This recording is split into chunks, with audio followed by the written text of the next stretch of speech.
Hi folks, you're with Tacitus today at your Pushback channel, and thank you for joining this live stream. In this essay, I'd like to talk about what's increasingly becoming the favourite method of Western governments. That is to pretend, and I do mean pretend, that we have an emergency on our hands. It could be a health emergency, this emergency, that. It doesn't matter, just an emergency. Anything they can declare as an emergency. Now, they have no definition for what an emergency is. So I just like to say, well, we've got an emergency here, and this allows that once that emergency is declared on whatever spurious grounds. Remember, all these governments are controlled by the globalists, so they don't see themselves as being accountable to the people anymore. The people have now become an irritation, an annoyance, something just to be fed bullshit and kept out the way. Where the real heavies, make the serious decisions that the peasants should have nothing to do with. Peasants, by the way, the definition of peasants now is anyone who doesn't agree with the globalization project, or even who questions it, or even who suggests there may be a better way. They're all now Hitler peasants, and they're just getting in the way, and they don't even deserve to be pissed on, let alone given any sort of democratic rights or legal rights. So the use of the emergency. Now, the emergency is typically for a real emergency. It was designed and enshrined in policies and government laws and so on back in the days when the politicians did represent the people. The politicians that represented the people and were accountable to the people. But those laws about declaring emergencies have stayed, while at the same time, the politicians have drifted over to being that they're now flunky little stooges, getting their little knees dirty while they crawl around for the globalists. So they report to and are ordered around and directed by and told what to do by the globalists. But these laws still remain on declaring an emergency. Now, politicians that represent the people and are accountable to the people wouldn't be casual and careless with declaring emergencies, unless it was at least substantially warranted. But that's different today. Again, these people, the politicians, they're not accountable to the people anymore.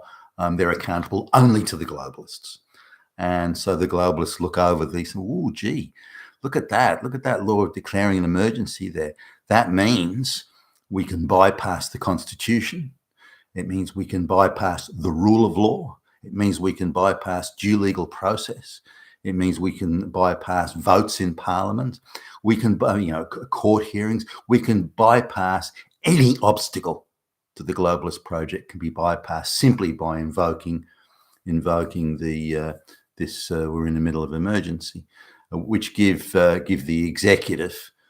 Typically, say the Prime Minister and maybe a couple of his closest goons, give them the power to act arbitrarily and unilaterally with just executive decrees, which is how the globalists. That is. I mean, the globalists go rock hard in their pants at the thought of these just an endless amount of executive decrees that have no restraint, nothing to oppose them, nothing. I mean, rock hard in their pants at the mere thought of that. So. This is what the globalist wet dream is, to have these, an endless array or endless run of emergencies. It's a health emergency. It's a climate emergency. It's an emergency about transgender pronouns. It's an emergency about food shortages. It's an emergency about too much coal, this and that, emergency. And it means that the democratic process, the rule of all these things, are permanently put on hold or kicked aside, or maybe even forgotten about altogether, as the executive, who again, report directly to the globalists these days. They're not accountable to the people, and haven't been for actually, I would think, 20 plus years. So now, is this a good thing? Now, the globalists think it's a good thing because, all these fucking Hitler peasants getting in the way. I mean, who do they think they are, having a say in the way things are done? We decide things around here, not those little shitty peasants. But I don't know. Do we really want a situation like that, where the globalists control our flunky stooge politicians who then can act with issuing degrees. Now you've all heard you've all heard the expression that the road to hell is paved with good intentions. Ill-informed, stupid people who think they're doing the best, or may misguidedly think they're doing the best, but in fact it's the road to hell. I was reminded of an episode of South Park where they were playing on this one, where the children, the 8-year-old children, were saying, well, there's so many poor people in the world, so why don't we just kill them all so there's only rich people left and everyone's rich? And very childish view of but that's almost the mentality the globalists have these days. Their decrees and their their fucking emergencies and everything, they're almost in that same category. But in reality, if you look at the world of, say, the Bolshevik Revolution and the Soviet communist revolution and government in the Soviet Union, they decided that anyone that didn't fit in with their revolution had to be killed. That was it.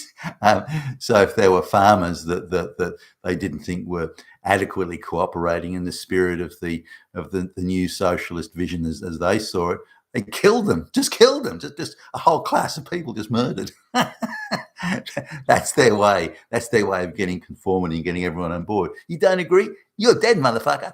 And that's and really, the globalists today aren't that far off. They haven't got to the killing yet, and I don't know how far away that is. But you can't have a bank account. You're depersoned. You can't have a job. You're not allowed to own anything. These sorts of things. They take whatever you have. They can arbitrarily imprison you for as long as they fucking want to, without charge. And the writ of habeas corpus has just somehow magically disappeared into the ether. These are the sort of things that they can do when they invoke that there's an emergency. For example, we can arrest all these people and keep them in prison indefinitely because it was an insurrection, emergency, Hitler. And this is the game that they play across many, many fronts.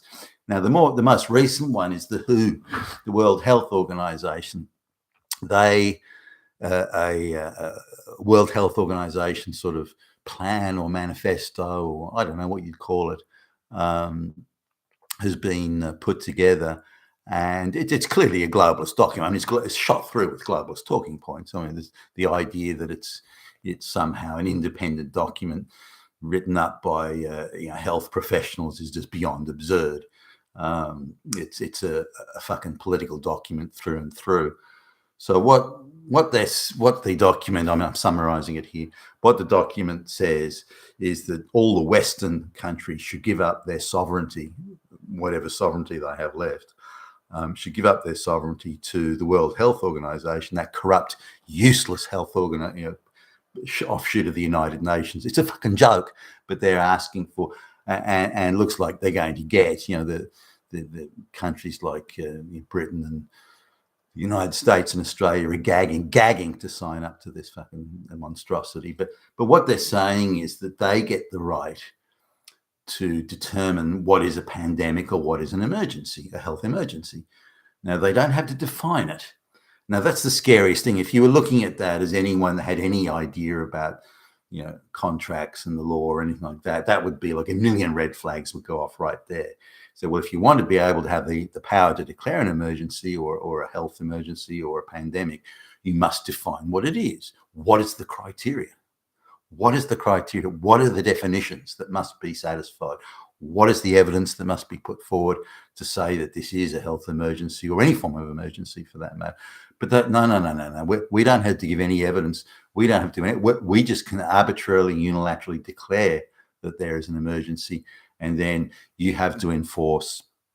You have to enforce the measures that we say, and we don't have to justify that either. In fact, we don't have to justify anything. But if anyone on social media or anything, anywhere around each country, questions or disputes it or doubts our power to enforce this, then you have to shut them up. Each individual government, you've got to shut them up. You've got to make sure they got no voice. Throw them in damn fucking prison if you have to. Just shut them the fuck up. These are the powers that they want. Now, no government that represents the people would sign something like that in a million years. And yet Western governments, globalist controlled, are queuing up to sign up for this thing with the full-throated support of media. I haven't, other than a couple of outsider media stations, I haven't seen any of the mainstream media stations talking about it, but questioning it and just looking at it and saying, this is diabolical. I hope our government doesn't sign. None of them have. And whatever commentary they have given is in support of it.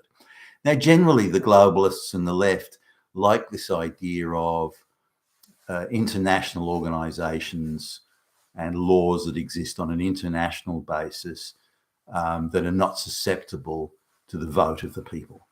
The leftists like this. You know, the one of the biggest leftist news organizations in Australia, for example, loves the idea of the United Nations running everything. You know, they go weak at the knees at the thought of black lesbian primary school teachers running the world, making all the decisions, putting those damn straight white Nazi fascist men in their place too. And so this is something that's sort of always been, you know, the United Nations, you know, as if they have some higher moral authority than any sovereign government does that is accountable to the people. Because the United Nations isn't accountable to anybody. You know, just like if you've ever been to New York and anywhere near the United Nations or anywhere near the European Union, it's just like a leftist feminist playground of children running around, highly paid children running around, pretending to be important and pretending to know better than all the peasant plebs. But this idea of emergencies being used to bypass all the sovereignty or any sovereignty and any legality that remains is really the go-to. And I think that this World Health Organization document is just the next step they're taking here, so they can enshrine a permanent state of emergency. You know, a health emergency, a climate emergency, that they can invent and declare whatever they want as an emergency and keep the emergencies flowing forever, which means all of our legal rights, all of our democratic rights would be permanently dispensed with in the interests of enforcing and imposing the globalist project. You've been with Tacitus today, your Pushback channel, and thank you for listening.